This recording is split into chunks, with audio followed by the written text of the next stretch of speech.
Okay, hello everyone and welcome to today's webinar, Visual Marketing for Non-Designers. I'll try and finish it within half an hour, hopefully less. So you should hopefully get a lot of ideas from it all. I'm on two screens, so it might be slightly confusing. Okay, here we go. So I'm Trévien and I'm the Head of Content Marketing at Passle. And I decided to create this week's webinar for one of two reasons.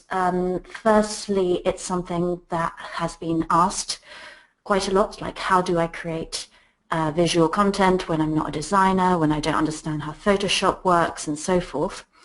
And then the other incentive is comes from my own experience really. When I first joined Passle, our wonderful designer was on maternity leave, so I had to sort of find a way to create stuff myself, especially for social media, but also for our blog posts.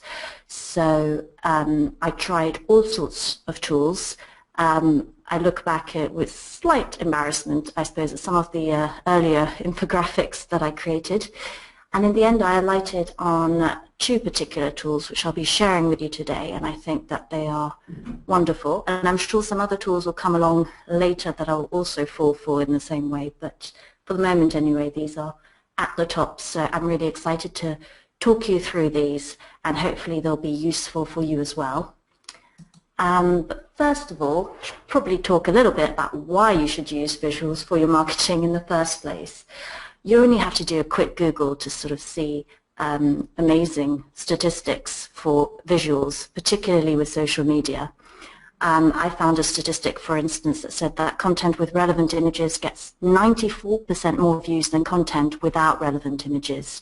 And it's true that I see that again and again. If I compare a tweet that I've shared without an image versus one that has an image, then the engagement rates are generally a lot higher.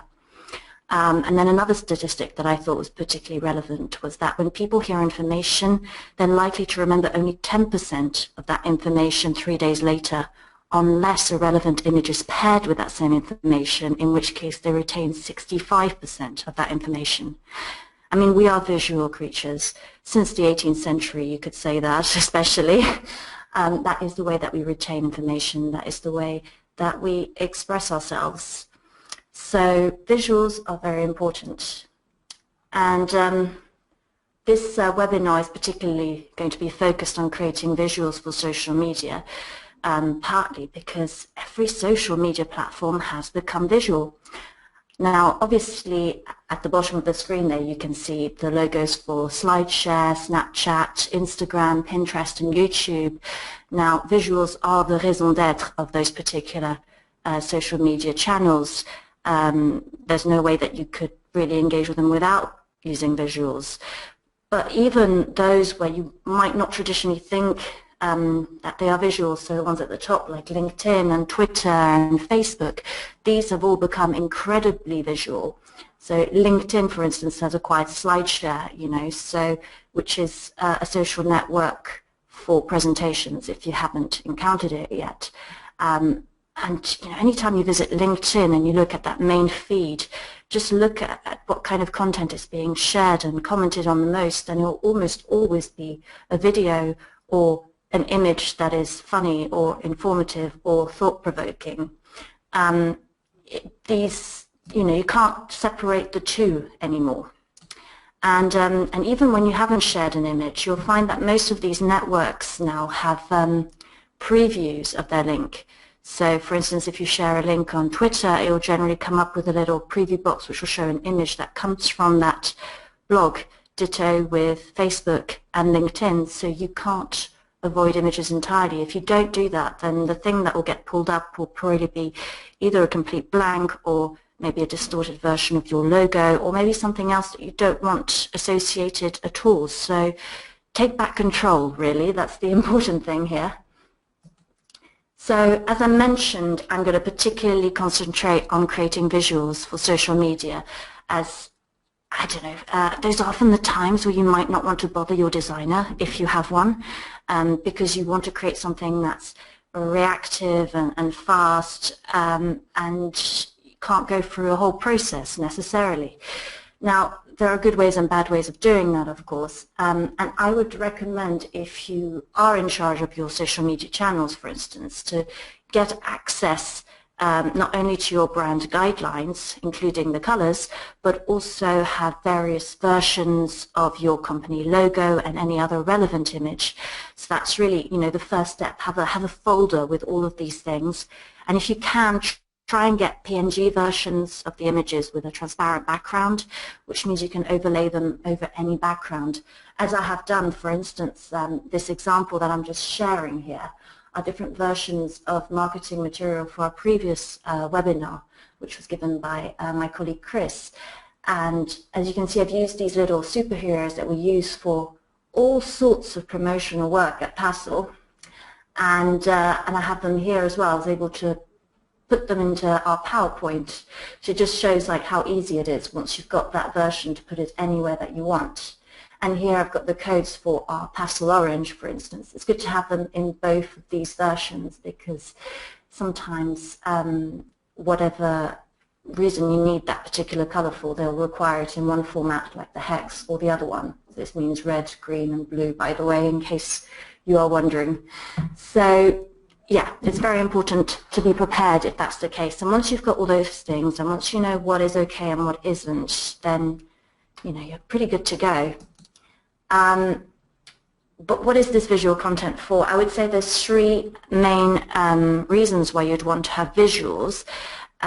So firstly, to entertain or give behind-the-scene looks, and that often doesn't require that much editing. If it's a GIF behind the scenes look, it can just be an Instagram sort of picture to inform and to illustrate. So this can include things like infographics, but it could also be just a compelling image that you think particularly illustrates the important point that you're trying to make.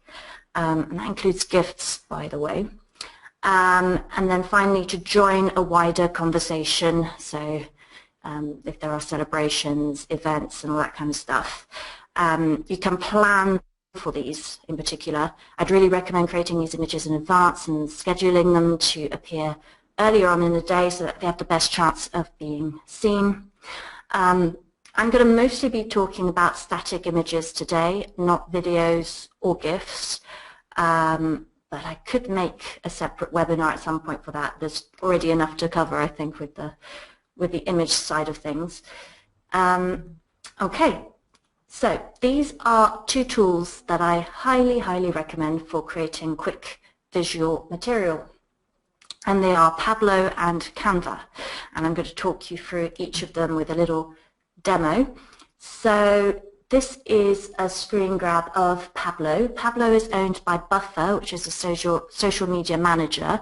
You don't actually need to be signed up to Buffer or anything else like that to use Pablo. You just type in that address, pablo.buffer.com, which is on the right-hand side, and it is completely free. So I'm just going to get us out of this.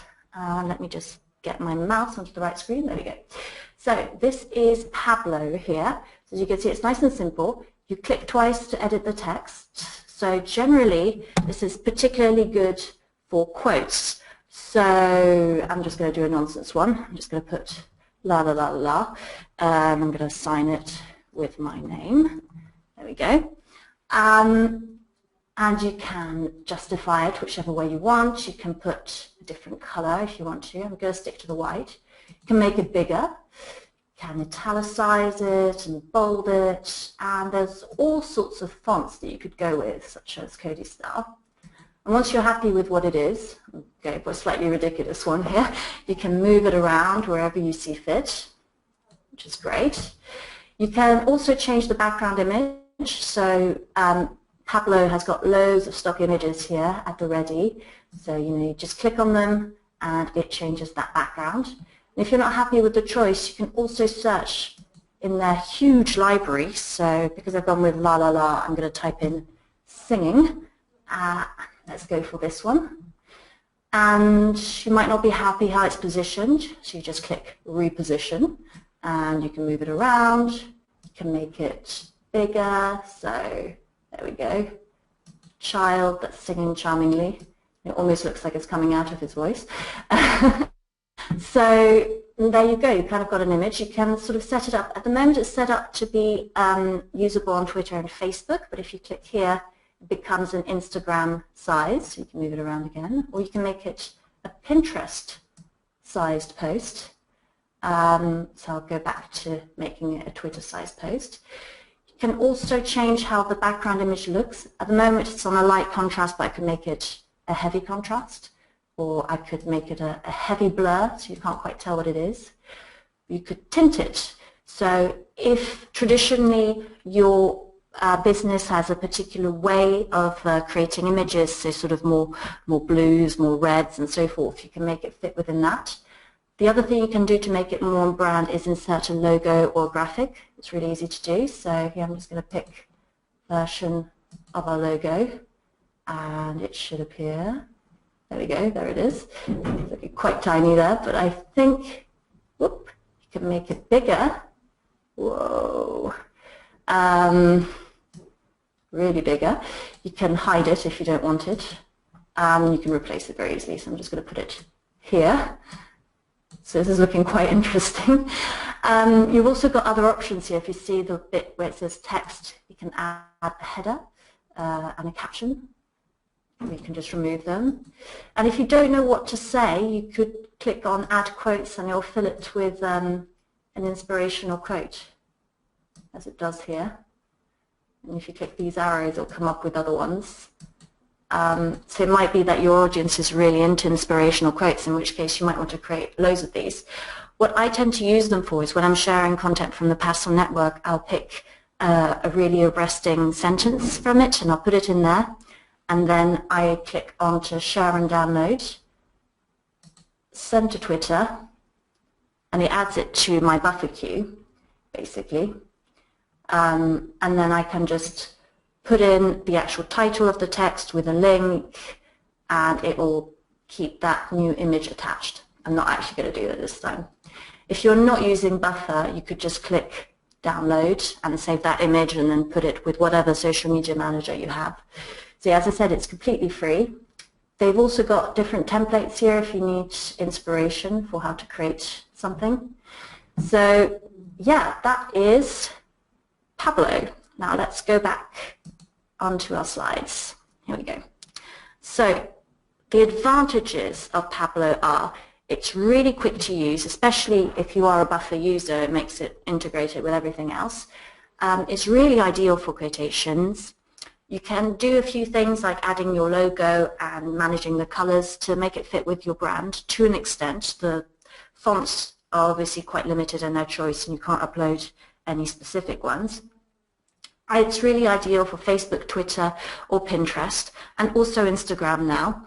And best of all, it's free. And here I've just put some rather silly ones that I've done in a few seconds just to illustrate the Instagram and the Pinterest and the Twitter version of the same quote with different effects and fonts. So that's Pablo. Obviously, sometimes you want to do something a little bit more complex for your brand.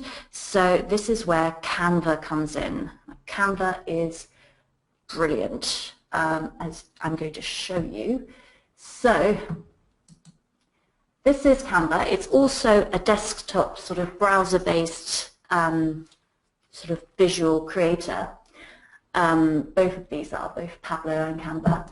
So Canva has all sorts of templates. So instead of worrying about what format a Twitter post should be or a Facebook header should be, you've got it all here. The only one that it doesn't have is LinkedIn, but you can also add custom dimensions, either by pixel, millimeter, or inch, which is brilliant.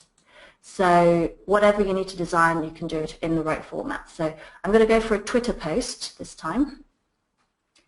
And okay, so this is what it looks like. This is what your blank canvas is going to be.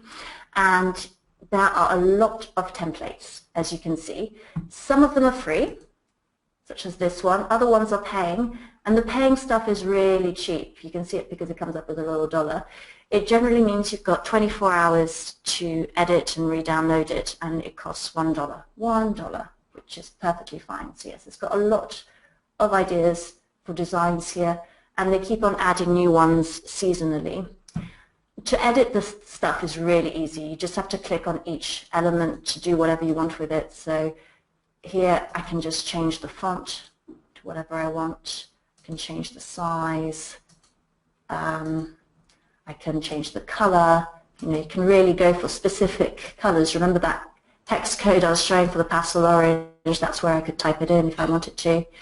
You can also take it away from uppercase. You can play with the text spacing if you wanted to. Make it really bunched up. Line height as well. You can have all sorts of fun with this. It's really cramped now.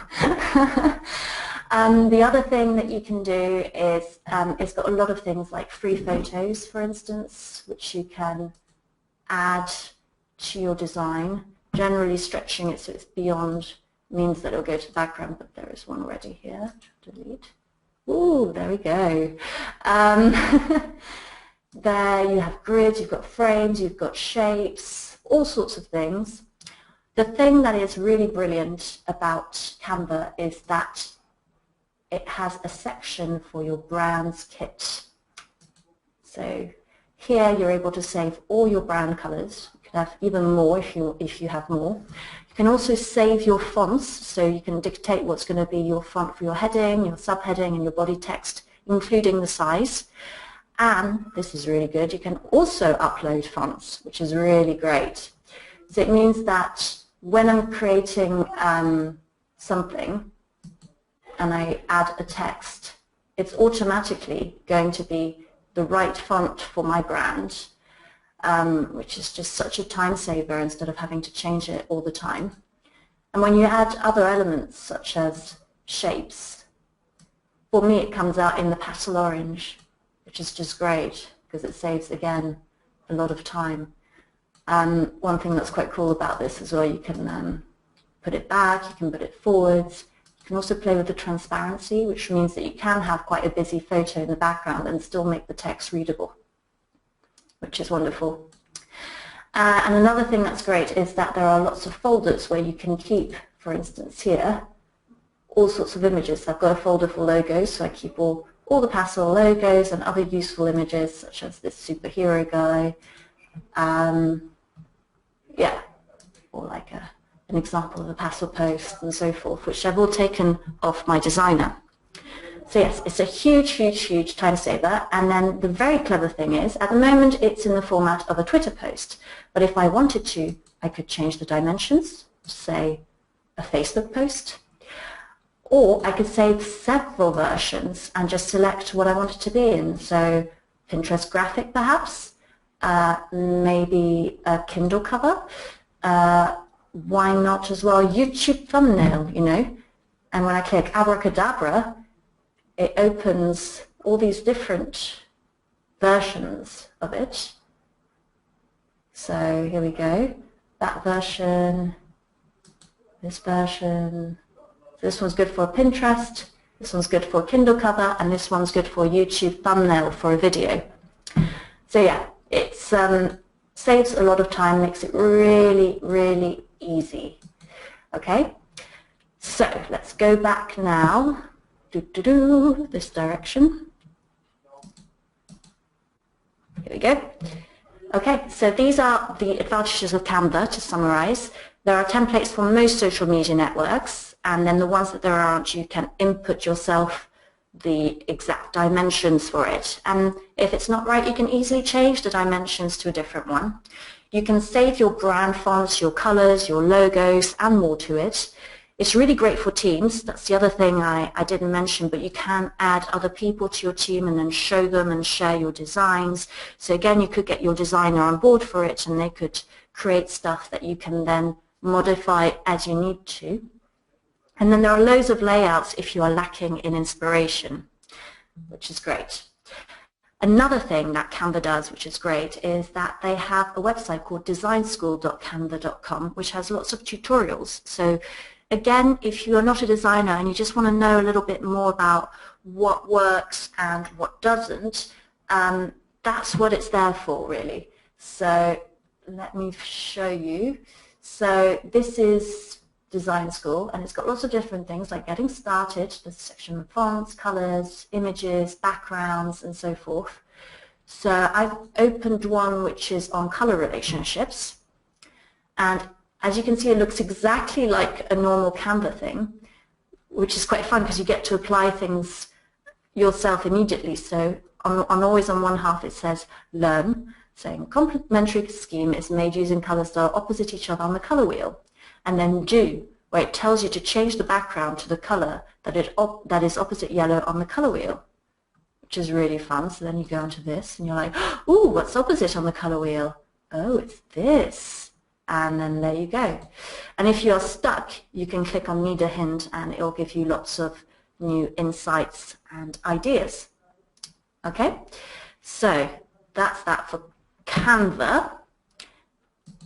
Now let's reopen this slide. Oh. Okay, so far I've shown you Pablo and Canva, which are both desktop based, but of course there are a lot of times when you'd like to be able to edit images on the go, particularly on your mobile phone, for instance if you're at a conference or any other event. And two of the main things that you probably want to do, one would be to add text over an image, and the other one would be to maybe collate or collage several images next to each other to maybe summarize a particular event. So I'm just giving a quick suggestion of 3 apps here.